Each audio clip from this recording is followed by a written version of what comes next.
우리 옆에 성도님하고 축복하겠습니다. 예수 이름으로 축복합니다. 하나님 사랑으로 사랑합니다. 범사에 감사합시다. 시인은 주의 말씀이 자신의 발의 등불이고 길의 빛이다. 여기서 이 발이라는 것은 단순한 우리 이 발을 의미하는 것이 아니고 우리의 인생을 상징하는 거겠죠. 그리고 길이라는 것은 우리가 단순히 걷는 그런 도로가 아니고 우리의 인생의 여정, 인생이 걷는 우리의 여정을 말하겠죠. 그런데 우리의 인생을 말하는 데 있어서 주의 말씀이 등불이고 빛이다, 이 말은 우리의 인생이 그만큼 어둡다, 그 말입니다. 인생이 어둠투성이고 어둠으로 가득 차 있다, 그 말입니다. 인생에 있어서 가장 깊고 캄캄하고 칠흑 같은 밤은 언제일까요? 이 두 가지 밤으로 우리는 생각할 수 있는데 이 고난이라는 밤이 참 어둡습니다. 우리가 고난이라는 인생의 그러한 여정에 들어서기 시작하면 정말 앞이 캄캄하고 정말 한 치 앞도 볼 수 없는 그런 막막한 이 어둠의 연속이 됩니다. 그래서 고난은 인생의 길을 잃게 만든다라는 말이 있잖아요. 정말 내가 열심히 기도하고 또 하나님 앞에서 정말 정직하게 살고 예배도 잘 드리고 그랬는데 갑자기 내 인생에 찾아온 질병이나 또한 불치병이나 또한 이 환난이나 이런 것들은요, 참 우리 인생에 이 길을 잃게 만듭니다. 하나님 어디 계신가? 제가 정말 안타까운 것은 정말 저렇게 하나님 앞에서 올곧고 믿음으로 사는데 왜 살아가는 성도에게 그런 인생의 고난의 밤이 찾아올까? 여러분, 인생의 이 고난의 이 밤이 찾아올 때 이 시인은 말씀을 빛으로 삼아서 길을 잃지 않았습니다. 말씀을 내 등불 삼아서 방황하지 않았어요. 그 은혜가 우리 성도님에게 임하기를 기도합니다. 두 번째, 우리 인생의 가장 어두운 밤은 이 죄의 밤입니다. 이 죄처럼 깊은 어둠은 없어요. 이 죄라는 어두움 속에 들어가게 되면요, 인생이 정말 난파산처럼 방황하다 끝장이 납니다. 이 한 가지씩 말씀드리길 원하는데 이 고난의 이 밤은요, 어둠입니다. 이 어둠 속에서는 길을 잃게 마련이에요. 그래서 이런 인생의 그 지독히 어둡고 컴컴한 이 밤에 우리는 어떻게 길을 찾는가? 말씀이 내 빛이 되어야 됩니다. 여러분, 정말 고통스러운 고난에 이렇게 빠져 있을 때 한마디 말이요, 그 인생의 큰 등불이 되고 빛이 되는 경우가 참 많아요. 그런 말 해주는 은혜의 사람 되기를 저는 기도합니다. 우리 성도님들이 내가 나인 게 싫은 날, 영영 사라지고 싶은 날, 문을 하나 만들자. 너의 마음속에. 이게 누가 한 얘기냐면요, 여러분 BTS 아시죠? 어른들 아시죠? 한국말로 방탄소년단이에요. 이 BTS가 무슨 큰 의미가 있는 줄 알았더니 방의 B, 탄의 T, 소년단의 S, 이래가 BTS더라고요. 이 방탄소년단의 그 가사를 매일 들으면서 정말 내가 싫어지고 내 인생을 영영 사라지고 싶을 때 네 마음에 문 하나 만들어라.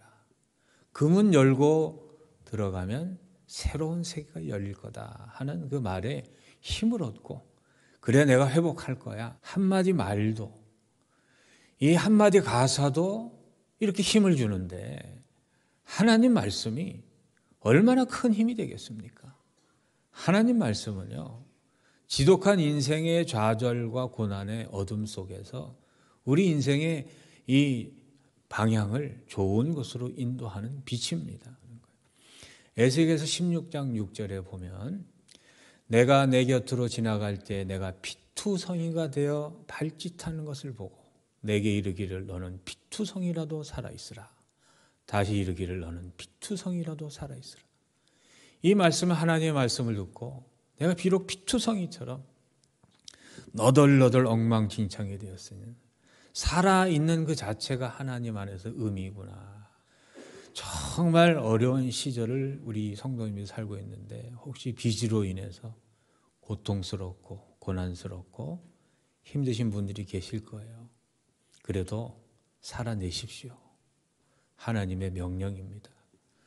정말 몸에 병이 들어서 정말 살 힘이 없을 때 살아내십시오. 사람만 있다면 하나님께서 언젠가는 그 무거운 그런 짐을 다 벗겨내시고 여러분의 입술에서 찬양과 여러분의 슬픔이 변해서 노래가 되는 역사를 이루실 것입니다. 살아내세요. 어찌하든지 피투성이라도 살아내세요. 하나님의 명령입니다. 아무리 힘들고 어려워도 끝내지 마세요. 사람만 있다면 여전히 우리 인생에는 희망이 있는 것입니다. 하나님 말씀은요, 실제 힘이 있습니다. 실제적인 물리적인 위로를 가져오는 능력이 있어요. 그래서 인생의 가장 깊은 고난의 좌절의 어둠의 밤에서도 이 시인은 주의 말씀이 내 인생의 빛이었기 때문에 내가 길을 잃지 않고 하나님 안에서 히브리서 10장 38절에 보면 이런 말씀이 있습니다. 나의 의인은 믿음으로 말미암아 살리라. 또한 뒤로 물러가면 내 마음이 그를 기뻐하지 아니하리라. 힘들고 어려울 때마다 뒤로 물러서고 싶고 포기하고 싶을 때마다 물러서지 말라고 하나님께서 계속 말씀하시는 거예요. 그때 한 발짝으로 뒤로 물러섰다면 저의 인생은 표류하는 인생이 됐을 거예요. 길을 잃은 인생, 방황하는 인생, 그러다가 인생 끝났을 텐데 하나님께서 제게 말씀하셔서 그 말씀 붙들고 이렇게 서 있는 겁니다. 여러분 힘들고 어려운 고난의 밤에 다른 데서 위로 찾지 마세요. 하나님, 살아계신 하나님, 그분이 들려주시는 말이요. 내 인생의 빛이 됩니다. 힘이 됩니다. 왜 그런지 아십니까?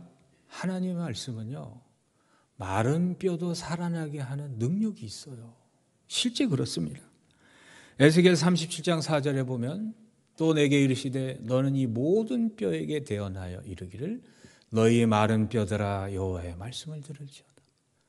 마른 뼈처럼 바짝 말라서 어떠한 생기도 어떠한 희망도 전혀 찾아볼 수 없는 절대 절망, 절대 좌절, 절대 암흑, 절대 어둠에 사로잡힌 그 존재를 향하여서 하나님께서 말씀하시면요 살아납니다. 왜 그런지 아세요? 에스겔서 37장 5절에 보면은요 주 여호와께서 이 뼈들에게 이같이 말씀하시기를 내가 무엇을요? 생기를 너에게 들어가게 하리니 너희가 살아나리라. 하나님 말씀에는요 생기, 살리는 그러한 능력이 있습니다. 살리는 기운이 있습니다. 그래서 하나님의 말씀이 내 안에 들어오면요 갑자기 살맛이 나고 살 의욕이 생기고 살아내는 그러한 힘이 하나님으로부터 오는 공급되는 힘으로 사는 것입니다. 그래서 예수님께서 마태복음 4장 4절에 이렇게 말씀하시잖아요. 예수께서 대답하여 이르시되 기록되었으되 사람이 뭘로만? 떡으로만 사는 게 아니에요. 사람은 하나님의 입으로부터 나오는 모든 말씀으로 사는 겁니다. 인간은 밥만 먹고 사는 게 아니고 하나님의 말씀을 먹어야 사는 것입니다. 말씀으로 다시 살아나는 저와 여러분 되기를 소망합니다. 전 세계 하나님 말씀을 유태인처럼 사랑하는 민족이 없어요. 저들은요 성인식이 될 때 어떻게 하는지 아세요? 창세기, 출애굽기, 레위기, 민수기, 신명기, 모세 오경을 다 외워야 성인이 돼요. 뭐 그냥 특별한 사람들이 하는 게 아니고 정통 유대인이라면 그걸 다 하는 거예요. 우리나라요, 아시잖아요. 마른 뼈 같은 나라 아니었습니까? 다 빼앗기고 5,000년 동안 항상 얻어맞고 뺏기고 한 번도 부요함을 경험해 보지 못한 이 나라. 세계 10대 강국이 되고 전 세계에서 가장 부유한 나라, 가고 싶은 나라. 어떻게 이렇게 됐어요? 마른 뼈 같은 이 민족에 말씀의 빛이 들어와서 이렇게 된 줄로 믿습니다. 5,000년 동안 한 번도 우리는 하나님의 말씀을 받은 적이 없어요. 그런데 최근 이 지난 100년 동안 이토록 하나님의 말씀이 이 민족에 홍수처럼 밀려온 적이 없었어요. 같은 나라, 같은 기후, 같은 언어를 쓰지만 북한 땅을 보세요. 말씀이 없으니까 전부 기근이고 기갈이고 말씀이 빛이 되시기를 바랍니다. 그래서 예수님께서는 요한복음 6장 63절에 이렇게 말씀하시는 겁니다. 살리는 건 뭐라고요? 영이 사는 겁니다. 영이. 여러분 암에 걸려도요 걱정하지 마세요. 육은요 내가 사는데 무익한 거예요. 내가 너희에게 이른 말이 뭐라 그랬어요? 영이요 생명이라 그랬어요. 내 안에 하나님의 말씀이 정말 빛나고 있으면요 육이 아무리 문드러져도요 하나님께서 살리실 줄로 믿으시기를 바랍니다. 요한복음 5장 25절에 진실로 진실로 너희에게 이르노니 죽은 자들이 하나님의 아들의 음성을 들을 때가 오나니 곧 이때라. 듣는 자는 뭐라고요? 살아난다 그랬어요. 말씀 듣고 살아나는 사람이 한두 명이 아니에요.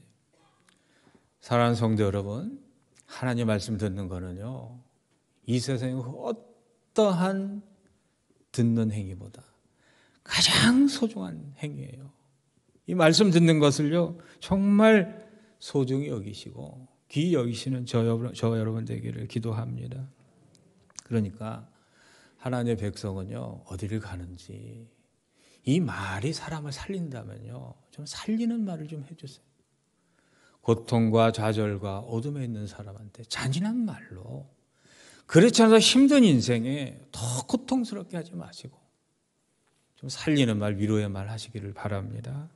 잠언 16장 24절에 보면 뭐라 기록되어 있습니까? 같이 읽어보겠습니다. 선한 말은 꿀송이 같아서 마음에 달고 뼈에 양약이 되느니라.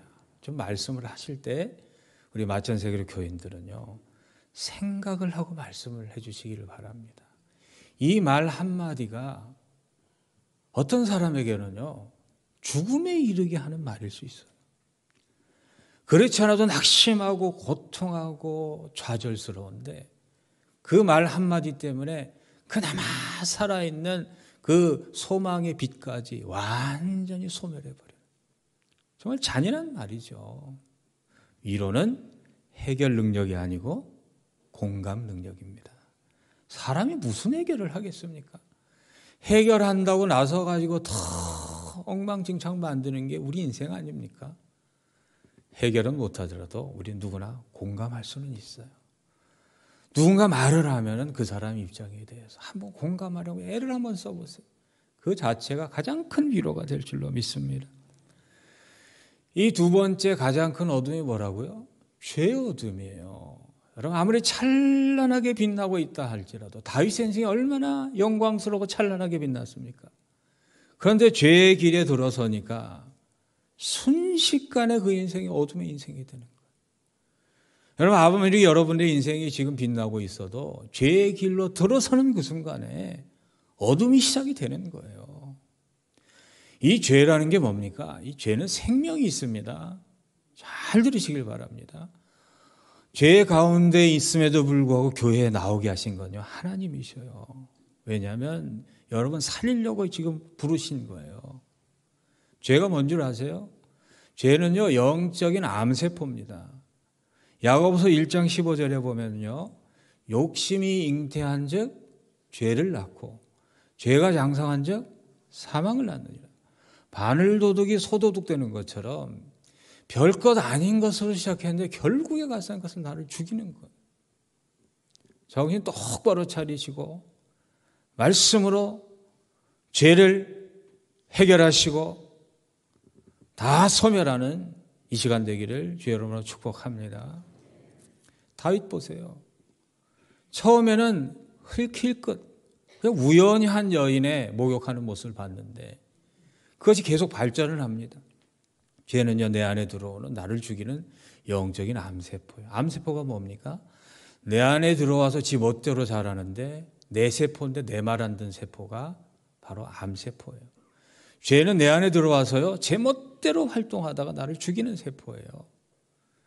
다윗이 한 번 잘못 본 것 때문에 그로 인해서 어떻게 됩니까? 간음을 저지르고 그걸 숨기기 위해서 살인을 저지르고 그로 인해서 이 집안이요 어둠에 휩싸이게 되는 거예요. 그래서 시편 1편 1, 2절에 보면은 뭐라고 기록되어 있습니까? 복 있는 사람은 악인들의 꾀를 따르지 아니하며 죄인들의 길에 서지 아니하며 오만한 자들의 자리에 앉지 않는다.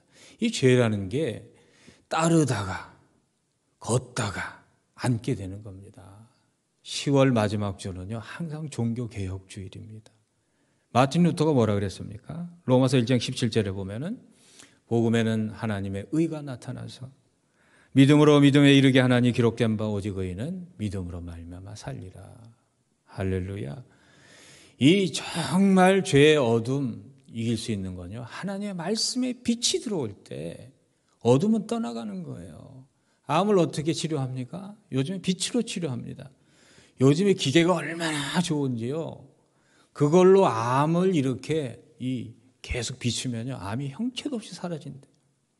죄도 마찬가지입니다. 영적인 암은요 말씀의 빛으로 계속 강하게 그 조명하면요 암덩어리가 점점 쪼그라들어 가지고 형체도 없이 사라지는 거예요.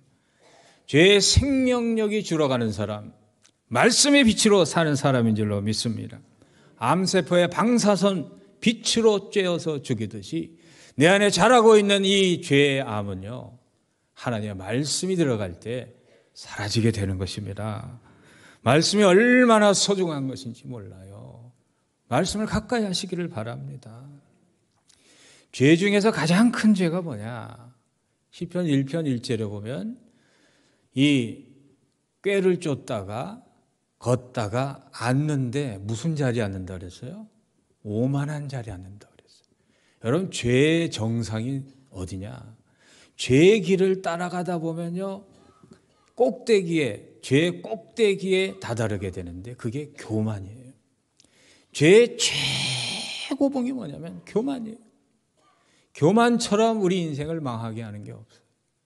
정말 윤리적으로 이런 죄들은요 우리가 회개하고 다 극복할 수 있지만요 이 교만죄, 교만에 걸리게 되면요 하나님의 말씀이 들어가지 않습니다. 그래서 하나님을 대적하기 때문에 완전히 망하게 돼 있어요. 교만 중에 교만이 뭐냐? 하나님의 말씀을 경홀히 여기는 게 가장 큰 교만이에요. 마귀는요, 사탄은요, 하나님의 말씀을 우습게 여깁니다. 이 교만이라는 레침이라는 원래 뜻은요, 냉소적으로 경멸하고 불손하고 비웃기를 잘하고 조롱하는 그 경향, 그게 교만이에요. 그러니까 내가 조롱하고 비웃고 경멸하고 그게 다 교만이란 뿌리에서 나오는 거예요. 그것이 습관이 된 사람 고치시기를 바랍니다. 하나님이 창조하신 인격이고 하나님이 아들의 값을 치르고 사신 성도가 바로 옆에 있는 분이에요. 어떻게 그 존재를 조롱하고 비웃고 경멸할 수 있습니까? 교만해서 그런 거예요. 교만 중에 교만이 뭐냐? 하나님의 말씀을 무시하는 겁니다. 사탄은요, 최초로 인류를 타락하게 할 때 하와에게 와서 이렇게 얘기했습니다. 이 선악과 먹으면 진짜 죽을지 아냐? 아주 비웃는 거예요, 하나님 말씀을. 아주 조롱하는 거예요. 안 죽는다는 거예요, 거짓말로. 그러니까 하와는 또 넘어가 가지고 죽을까 하노라. 하나님 말씀을 가볍게 여기는 거예요. 실제로 죽어버렸어요. 소돔과 고모라가 멸망할 때 하나님께서는 롯과 그의 가족을 구하기 위해서 천사를 보냈어요. 그리고 빨리 탈출하라고 했습니다. 그래서 이 롯이 이 자기의 딸들과 약혼한 사위들에게 가서 이렇게 말했습니다. 창세기 19장 14절에 보면 롯이 나가서 그 딸들과 결혼한 사위들에게 말하여 이르기를 여호와께서 이 성을 멸하실 터이니 너희는 일어나 이곳에서 떠나라 하되, 그 다음에 읽어보시면 어떻게 되어 있습니까? 그의 사위들은 농담으로 여겼더라. 바로 다음 날 하늘에서 유황이 비처럼 떨어졌습니다. 하나님께 소돔과 고모라는 땅을 뒤집어 엎어가지고 사해 속으로 다 밀어넣으셨어요. 형체도 없이 다 사라져버렸어요. 하나님 말씀 무시하지 마십시오. 하나님이 말씀하시면 반드시 이루어질 줄로 믿고 하나님을 두려워하고 하나님의 말씀을 경외하는 그 사람이 복이 있는 사람이에요. 그 사람이 지혜 있는 사람이에요. 그래서 정말 복 있는 사람은 어떤 사람이냐? 시편 1편 2절에 보면은요, 같이 읽어보실까요? 오직 여호와의 율법을 즐거워하여 그의 율법을 주야로 묵상하는도다. 여러분, 돈이 있는 사람, 권세가 있는 사람, 인기가 있는 사람, 이런 사람이 복 있는 게 아니에요. 하나님의 말씀을 즐거워하고 주야로 묵상하는 사람, 이 사람의 가장 복 있는 사람입니다. 지난 한 주 신문 뉴스를 보세요. 저렇게 잘생기고 저렇게 목소리 좋고 저렇게 깨끗할 것 같은 사람도 죄의 자리에 앉아 있으니까 하루아침에 가장 경멸스럽고 가장 혐오스러운 존재가 되잖아요. 하나님 말씀을 즐거워하시기를 바랍니다. 이 즐거워하는 핫패치라는 말은요, 온통 정신이 팔려 있다 그 말이에요. 누구나 사람들은요 좋아하는 게 있어요. 돈 좋잖아요. 다윗도 그랬어요. 시편 119편 14절에 보면 내가 모든 뭐를? 돈을 즐거워함 같이 주의 증거들의 도를 즐거워한다. 시편 110편 103절에 보면 어느 정도로 좋아야 되느냐? 주의 말씀의 맛이 내게 어찌 그리 단지어 내 입에 꿀보다 더하니라. 여러분, 먹방이 유행인데요, 정말 이 세상에서 먹는 즐거움보다 즐거운 게 없어요. 꿀이요, 꿀은 기억력을 좋게 하고 식욕을 왕성하게 하고 피부에 젊음을 가져다주고 눈을 밝게 하고 위장병에 좋고 하나님이 창조한 피조물 중에서요 비타민C가 가장 많은 그런 음식이 꿀이에요. 진짜 꿀 드시길 바랍니다. 잘 조사하셔가지고 가짜 꿀 맞고 진짜 꿀인 경우에요. 그 꿀을 먹듯이 하나님 말씀 먹으라는 거예요.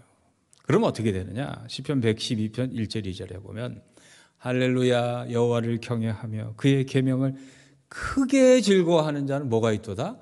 복이 있다 그래서. 어떤 복이냐면 그의 후손이 땅에서 강성하여 정직한 자들의 후손에게 복이 있도다. 자녀들 잘 되게 하시려면요, 말씀을 먹이세요. 말씀을 먹이세요. 말씀을 주세요. 묵상이 뭡니까? 묵상은 명상이 아니고 말씀 안에 거하는 행위예요. 그래서 묵상한다는 거는요, 어떤 의미냐면은 명상하는 게 아니고 반복해서 소리내는 거예요. 반복해서 계속 소리내는 겁니다. 묵상이 뭡니까? 집중하는 거예요. 하루 종일 말씀을 소리내서 암송하고 집중하다 보면요, 말씀이 내 길이 되고 말씀이 내 빛이 되고 말씀이 내 운명이 될 줄로 믿습니다. 그래서요, 하나님의 말씀을 정말 사랑하는 자에게는 예수님께서 이렇게 약속하셨어요. 요한복음 15장 7절에 보면 너희가 내 안에 거하고 내 말이 너희 안에 거하면 무엇이든지 원하는 대로 구하라. 그리하면 이루리라. 뭐든지 하나님께 구해서 다 이루어지는 인생 출발이 어디입니까? 말씀에 거하는 데서 출발되는 거예요. 이토록 귀한 말씀 사랑하시기를 바랍니다. 시편 1편 3절 마지막 절 읽고 마치겠습니다. 같이 읽어보겠습니다. 그는 시냇가에 심은 나무가 철을 따라 열매를 맺으며 그 잎사귀가 마르지 아니함 같으니 그가 하는 모든 일이 다 형통하리로다. 이번 한 주 말씀 좀 가까이 하시고 말씀을 암송하시고 말씀 묵상한 한 주 되기를 주의 이름으로 축복합니다. 기도하겠습니다. 하나님 감사합니다. 말씀을 멀리하는 백성이었습니다. 말씀을 무시하는 백성이었습니다. 용서하여 주시옵소서. 말씀 안에 길이 있고 말씀 안에 빛이 있고 말씀 안에 치료가 있고 말씀 안에 형통함이 있는 줄로 믿습니다. 사랑하는 백성들 말씀을 귀히 여기게 하시고 말씀을 사랑하게 하여 주시옵소서. 예수 그리스도 이름으로 기도합니다. 아멘. 지금은 우리 주 예수 그리스도의 은혜와 하나님의 영원하신 사랑하심과 성령님의 위로 교통하심의 역사가 말씀을 내 빛으로 내 등불로 삼고 험난한 인생길을 주님과 동행하며 걷기로 소망하고 돌아가는 전 세계로 모든 교우들 머리 위에 그 가정과 자녀와 삶의 자리 위에 주의 몸된 성전을 위해 수고하고 쓰시는 모든 봉사자들 머리 위에 특별히 힘든 고난의 여정 속에서도 믿음 잃지 않고 주님 의지하며 끝까지 달려가는 믿음의 사람들 머리 위에 지금부터 영원토록 함께 하시기를 간절히 축원하옵나이다. 아멘.